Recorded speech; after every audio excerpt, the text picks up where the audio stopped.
Nós vamos ver agora sobre o método panorâmico, a estrutura do livro e o versículo-chave. Primeira coisa, o método panorâmico.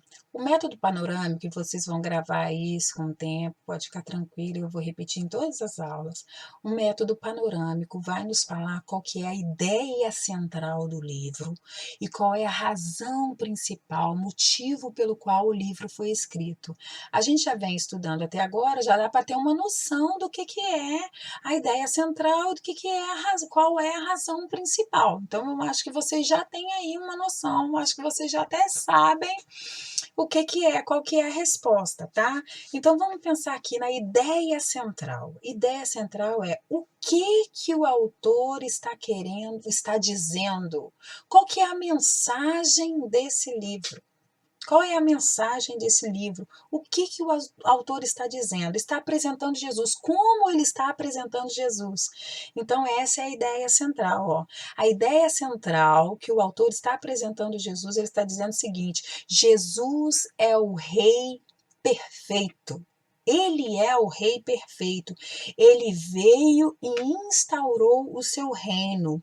Ele é o único que tem um reino completo espiritual para os judeus e para os gentios também. Ele é o Messias e o seu reino é celeste. Em suma, quando a gente termina de estudar o Evangelho segundo Mateus, a gente consegue visualizar isso. Jesus é o Rei perfeito. Jesus é o Rei dos judeus. Essa é a ideia e a ideia central do livro. Essa é a ideia central do livro. A gente vai buscar depois um versículo que pode resumir essa ideia, tá?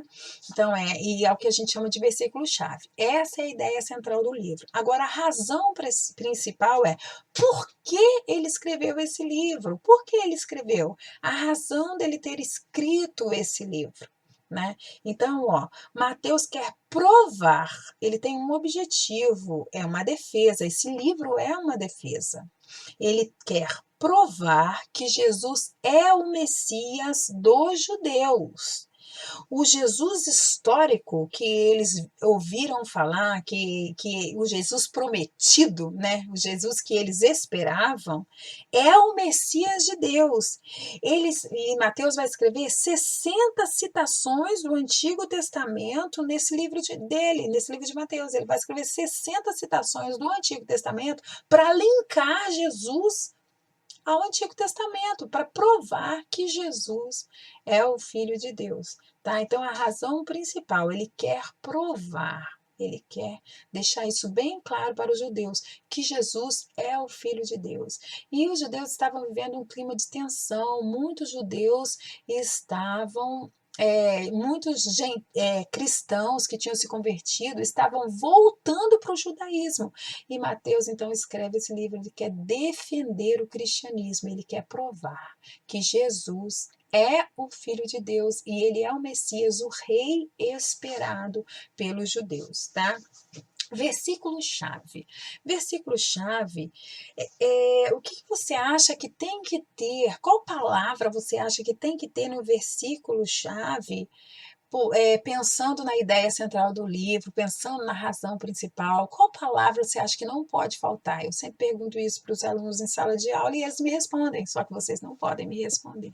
Qual palavra você acha que não pode faltar? Mateus apresenta Jesus como o rei dos judeus. Então, precisa ter essa palavra rei, no versículo-chave, porque essa é a ideia central. Mateus apresenta Jesus como rei. E aí, olha que versículo que foi selecionado. Algumas pessoas selecionam outros versículos, mas veja esse versículo que eu achei interessante, eu gosto muito desse versículo. É o 27:37, que fala o seguinte, depois que Jesus foi crucificado, Jesus agora está crucificado, imagine isso, Jesus já está na cruz. Aí, fala o seguinte, por cima de sua cabeça puseram escrita sua acusação. Este é Jesus, o Rei dos Judeus. Por cima de sua cabeça puseram escrita sua acusação. Este é Jesus, o Rei dos Judeus. Então, alguns perguntam por que Jesus foi morto, qual foi a acusação de Jesus? Pode ser uma resposta, ó, ele foi acusado de ser o rei dos judeus. Por cima de sua cabeça colocaram a sua acusação. Esse é Jesus, o rei dos judeus. Mal sabiam eles que eles estavam escrevendo uma grande verdade, né? Poderia estar debochando de Jesus, Jesus com uma coroa de espinho na cabeça, né? Foi coroado por ser o rei dos judeus. E agora aqui eles escrevem: Este é o Jesus, o rei dos judeus. Mal sabiam eles que eles estavam escrevendo uma grande verdade. Jesus é o rei dos judeus. E é exatamente essa mensagem que Mateus queria trazer. Então, esse é um bom versículo que resume a ideia de todo o livro, porque Mateus quer provar que Jesus é o rei dos judeus, o Messias rei dos judeus. Vamos pensar na estrutura do livro. Primeiro eu quero falar para vocês sobre estrutura, que eu ainda não falei. Estrutura a gente pode chamar de um esqueleto do livro. Quando você escreve, por exemplo, um e-mail, né? Porque você não escreve carta, você escreve e-mail. Quando você escreve e-mail, tem um início, um meio e um fim. Você não escreve tudo embolado, tudo desorganizado. Você escreve de uma forma organizada, não é? Então, quando a gente escreve, vamos pensar aí no e-mail, já tem lá em cima o endereçamento de fulano de tal para fulano de tal. Já tem o e-mail e tem o endereçamento. Então, tem o remetente e o destinatário. Já começa assim. Aí, quando você vai escrever um e-mail, você começa assim. Se você está de manhã, né, você escreve bom dia. Se está de tarde, você escreve boa tarde, né? Então, você já cumprimenta a pessoa e fala. E aí já entra na sua mensagem, então. Então, você escreve o seu texto, né? Escreve o que você tem que escrever, a mensagem, início, meio e fim. E no final, você se despede, escreve um atenciosamente, se for um e-mail de trabalho, né? Tá bom, obrigada, tchau. Se for um para amigo, enfim. Mas tem um esqueleto, e é sobre isso que eu quero falar para vocês. Todo autor, ele também escreve sua carta com uma estrutura. Tem um início, meio e fim, tem coerência, tem coesão, né? A gente estuda isso em português, coerência, coesão, né? Início, meio e fim, né? E todo autor utiliza de uma argumentação para poder escrever o seu livro. E eu fiz até um desenho aqui, que é um desenho para você nunca esquecer da estrutura do livro. Deixa eu mostrar aqui para vocês, ó. Tá vendo aqui, ó? Estrutura. Se você escrever do outro lado aqui, ó. Se você escreve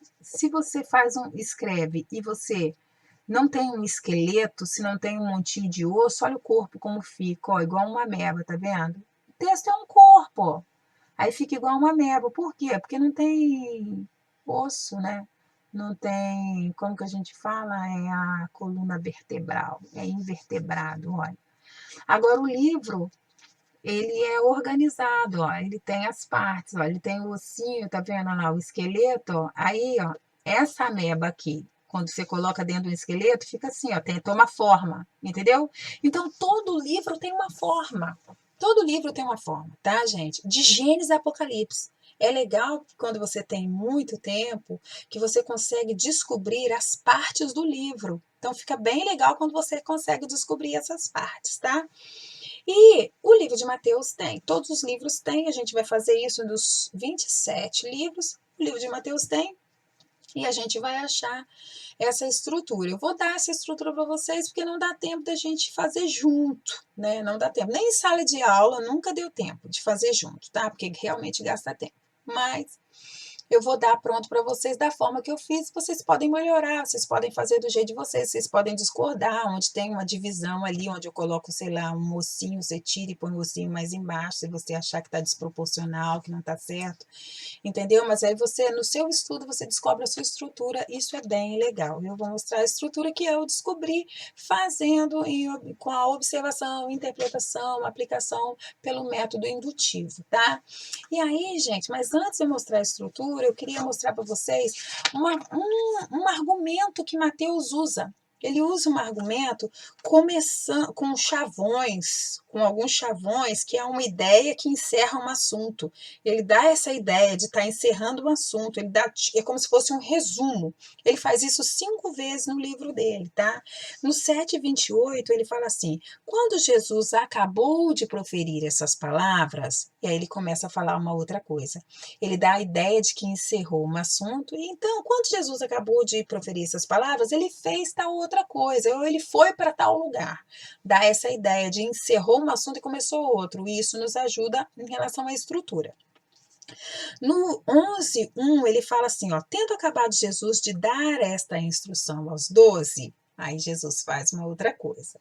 Depois, no 13:53, tendo Jesus proferido essas palavras, dá a ideia também de que encerrou e começou uma outra coisa. 19:1, e aconteceu que concluindo Jesus essas palavras, aí ele faz uma outra coisa. E por fim, no 26:1, tendo Jesus acabado todos esses ensinamentos, entendeu? Isso, gente, a gente consegue com observação, mas não é aquela observação que a gente está fazendo, que é da primeira leitura. É a observação minuciosa, aprofundada, que gasta tempo, entendeu? E aí você consegue observar mais detalhes, tá? Isso aí é com a observação mais aprofundada. Estou ensinando isso para vocês porque vocês têm um método para a vida. Acaba o curso bíblico, mas vocês têm um método, uma forma de estudo que vai ajudar vocês a continuarem o estudo de vocês. É independente da escola, né? Porque esse eu acho que é o maior objetivo, te aguçar a querer estudar mais, a querer aprender mais, a querer ensinar para alguém. Isso eu acho que é o mais importante, tá? Então, gente, vou mostrar para vocês a estrutura que eu fiz e eu tô mandando para vocês essa estrutura aí, tá bom? Olha só. Eu fiz assim, ó. Deixa eu ver se dá para mostrar. Assim, a estrutura vocês têm aí. Eu quero que vocês abram essa estrutura agora para a gente dar uma olhadinha nela, tá? Essa estrutura. Pega aí a estrutura que eu acho que já vai estar com vocês, que eu vou mandar esse material, tá? Primeira coisa que eu coloquei aí é o título do livro, Mateus. Eu resumi o título do livro, tá? Mas antes de ler o título do livro, vamos olhar ali, ó, como que eu separei, ó. Eu coloquei o seguinte, ó, a vinda do rei. Dentro do capítulo da vinda do rei, eu coloquei 2 capítulos. Dentro desse segmento, né? Na verdade, é um segmento de estrutura. Isso aí é o esqueleto, ó. Tá vendo aí as divisões? É o esqueleto que eu fiz, tá? A vinda do rei.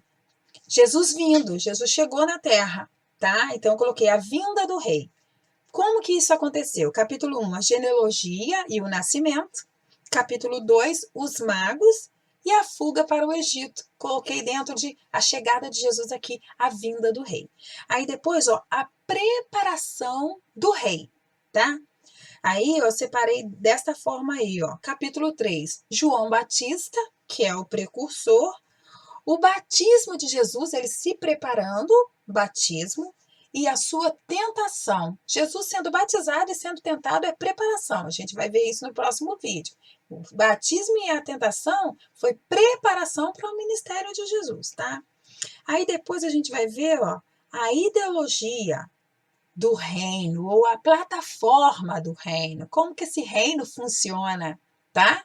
E aí, porque Jesus veio e instaurou o seu reino. Como que esse reino funciona? Jesus ensina aqui, ó, capítulo 5, 6 e 7, o Sermão da Montanha. Vamos ver se a gente consegue passar e dar uma olhada aí no Sermão da Montanha. Vai mostrar como que tem que ser o caráter dos súditos desse reino.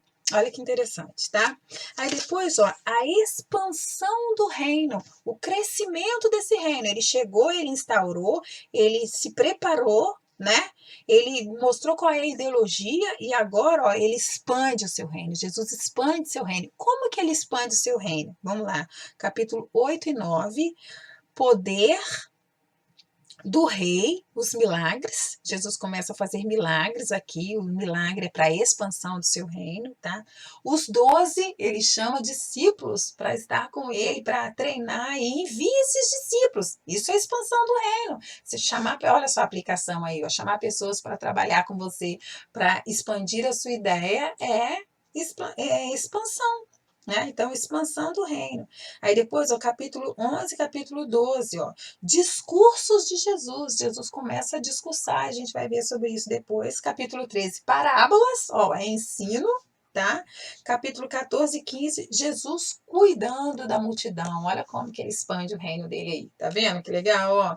Essa é a estrutura. Quando você pega essa estrutura, gente, e você, imagina você ter um de cada livro dos 27 livros do Novo Testamento. É um resumão do livro. Agora, eu tenho certeza que está ampliando a mente de vocês, abrindo a mente de vocês, pegando essa estrutura aqui.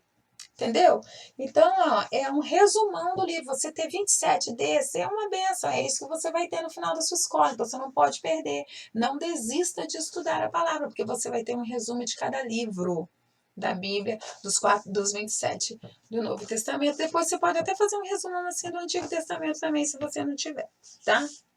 Aí, ó, a explicação do reino, olha que legal. Capítulo 16, ele prediz a sua morte, está explicando como que funciona o reino de Jesus. O reino de Jesus não é desse mundo, é diferente, né? Não é o que os judeus esperavam. Ó, explicação do seu reino, prediz a sua morte, a transfiguração, que é um pouquinho da mostra do reino, mostra um pouquinho do céu aqui na terra, a transfiguração, e 18 a 20, novos discursos, tá? Ele explicando o reino. Aí depois a gente vai ter os opositores do reino, começa a perseguição de Jesus. Tá? Versículo 20, capítulo 21, a entrada triunfal de Jesus em Jerusalém. Ele entra em Jerusalém para quê? Para morrer. Entra em Jerusalém para morrer. Então, ó, 21, entrada de Jesus triunfal. No capítulo 22, a conspiração aí, ó, judeus, fariseus, saduceus, a multidão já começa a conspirar contra Jesus e também as autoridades. E aí, ó, 23, uma série de ais, Jesus ensinando sobre os ais. 24 e 25, o sermão profético. Tudo isso vai fazer parte dos opositores do rei. E por fim, né, graças a Deus, a vitória do rei. Tá? 26, Jesus é preso, né? Ele veio para isso. Ele veio para isso, para ser preso, para morrer e para nos salvar. Então, essa prisão dele faz parte da vitória. É dentro da vitória do rei. Então, 26, Jesus é preso. 27, capítulo 27, a crucificação e o sepultamento, a morte dele foi programada. Né? Não foi um acidente, a prisão de Jesus não foi um acidente, foi programado. Né? Então, a crucificação, o sepultamento. E 28, graças a Deus, a ressurreição e a grande comissão. E assim resume o livro de Mateus. Ó, esse é o esqueleto, essa é a estrutura do Evangelho segundo Mateus. Tá bom, gente? Então, ó, resumindo essa estrutura, a gente coloca aqui, ó, Mateus, o nome do livro, tá? E a gente coloca o título do livro, que é um título que não pode ser muito grande, para você até ter facilidade de gravar, de memorizar, de decorar se precisar, né? E aí ele tem a ver com o versículo-chave. Você escreve aqui o versículo-chave, ó. Então, Mateus, Jesus é o Messias, Rei dos Judeus, é o título do livro. E aqui, ó, o versículo-chave. Por cima de sua cabeça puseram sua acusação. Este é Jesus, o Rei dos Judeus. Aqui está a estrutura, que é um resumão do livro todo, né? Alguns autores chamam de esboço. Alguns autores têm pronto esse resumão, que chama de esboço. Então, aqui tem a estrutura, é a forma como a gente chama no método indutivo, a estrutura do livro. E eu deixei aqui embaixo, ó, uma linha em cada dessas seções. Eu deixei aqui embaixo, ó, um espaçozinho, que é para você colocar, sabe o quê? A aplicação pessoal. Coloca em cada um desses uma aplicação, mas a aplicação tem que ser o que está escrito nessa seção, tá? Por exemplo, aí, está escrito aqui a genealogia de Jesus, né, o nascimento, os magos e a fuga para o Egito. Qual que poderia ser a sua aplicação dentro de um desses temas aqui, tá? Que eu acabei de ler. O nascimento. Jesus nasceu, Jesus veio para mim. É uma aplicação pessoal, tá? Aplicação para você. Jesus veio para me salvar, Jesus nasceu aqui como eu. Jesus nasceu como eu nasci, enfim, uma aplicação. Aí depois aqui tem ó, a preparação do rei, João Batista, o batismo de Jesus e a tentação. Aí você pode fazer uma aplicação sobre tentação, uma aplicação sobre batismo, entendeu, gente? Aplicação dentro do que você está estudando nessa sessão. Então, aqui, ó, eu tenho todos esses quadradinhos. Você pode fazer uma aplicação, deixei em branco, porque é bem pessoal, né? Para você escrever uma aplicação aí em cada sessão. E aí você tem o livro completo. Ó, a ideia central do livro está aqui no versículo-chave, o tema do livro, que é a ideia central. Você tem um resumão aqui dos capítulos e tem uma aplicação. Olha que perfeito! Perfeito, né, gente? Você tem um resumo do livro e você vai fazer isso com cada um dos livros do Novo Testamento e você vai aprender essa técnica, vai ser muito legal, tá bom?